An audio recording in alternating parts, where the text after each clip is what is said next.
7h30 du matin à Bicsad, un village de 8000 habitants au nord de la Roumanie. Venus de toutes les communes des alentours, les petits Roumains se dirigent vers l'école, seuls la plupart du temps.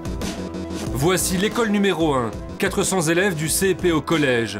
Nous sommes dans la classe de Jacob Pop, professeur depuis 43 ans dans la région. Levez la main, s'il vous plaît, ceux qui ont un ou deux parents partis travailler à l'étranger.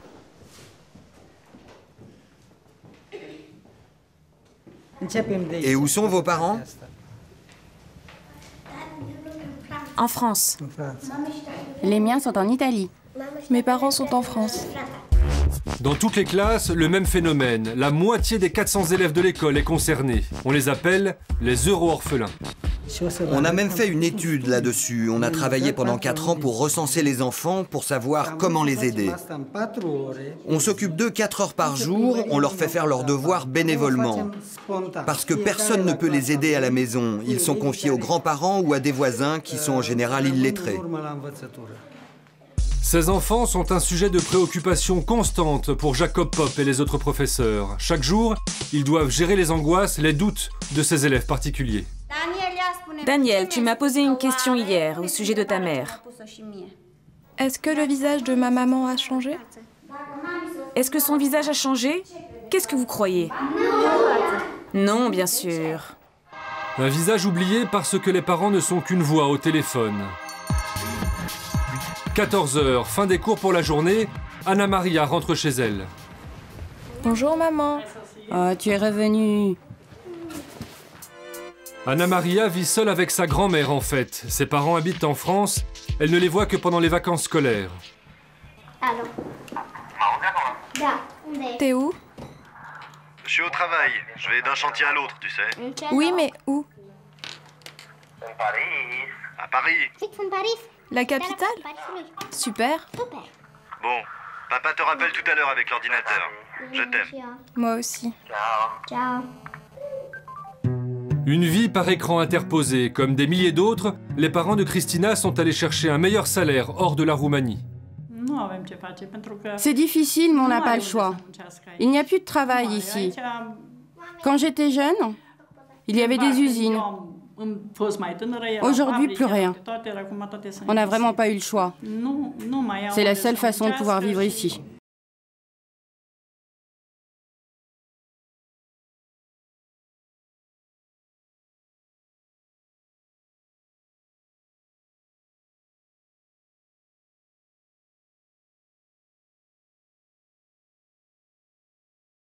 C'est pourquoi des ONG ont financé ce clip destiné aux parents candidats à l'exil. Avant de partir travailler à l'étranger, renseigne-toi pour savoir comment protéger tes enfants qui restent seuls à la maison. Va voir les assistants sociaux, fais attention à ça, où que tu sois. L'État roumain, lui, la joue profil bas. À l'Agence nationale de la protection de l'enfance, on cherche avant tout à minimiser le phénomène. Ce chiffre de 350 000 enfants a été donné par je ne sais quelle organisation. De notre côté, nous avons recensé seulement 96 580 enfants concernés. Ce sont des données que l'on fait remonter directement des villages. Une discrétion dictée par des impératifs économiques. 3 milliards d'euros. C'est ce qu'envoient au pays ceux qui sont allés travailler en Espagne, en Italie ou en France. Une aubaine pour la Roumanie, notamment dans les villages les plus reculés. Le maire de Bicsad, très fier dans sa belle écharpe officielle, nous fait découvrir sa ville à moitié désertée. Ceux-là sont en Espagne, en Belgique, en Autriche, non, en Serbie. En France, en France, en France. Partout, des maisons neuves en construction. Selon le maire, ces familles envoient chacune plusieurs dizaines de milliers d'euros chaque année. Combien vaut cette maison, par exemple? Cette maison, quand elle sera entièrement achevée, elle vaudra peut-être 50 000 euros. C'est une bonne chose pour la commune que les gens partent travailler à l'étranger. Cela crée de la richesse ici. Il y a des investissements aussi. Mais à quel prix pour les enfants laissés au pays? Gertamica, à quelques kilomètres de là. Une fondation privée prend en charge ces jeunes au sein même de l'école dès la fin des cours. Le matin, on a les CP et l'après-midi, une partie d'entre eux reviennent ici. Ce sont les bénéficiaires du centre. Ils font leurs devoirs et on s'occupe d'eux. Raluca est institutrice le matin et animatrice du centre le soir. Chaque jour, elle accueille une 50aine d'enfants ici. Tous ont leurs parents à l'étranger.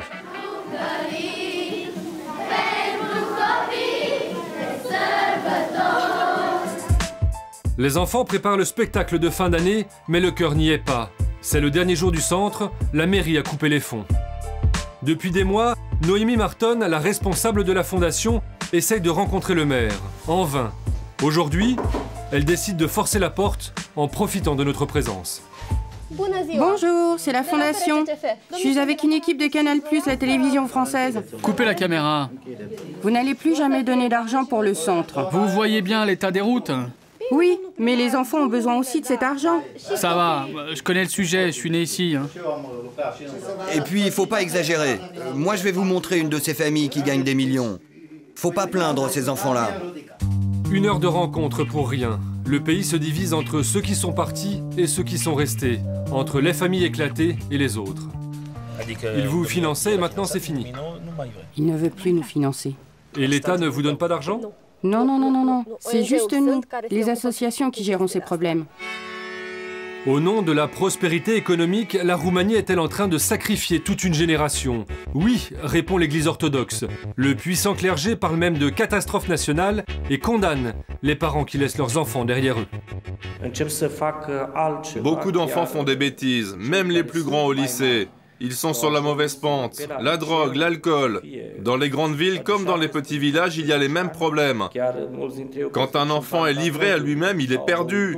Le pays, la communauté, l'église, tout le monde perd. Et les parents perdent peut-être leurs enfants à jamais. Des enfants en danger, le directeur de l'école du village voisin reconnaît la fragilité de cette génération, surtout à l'adolescence.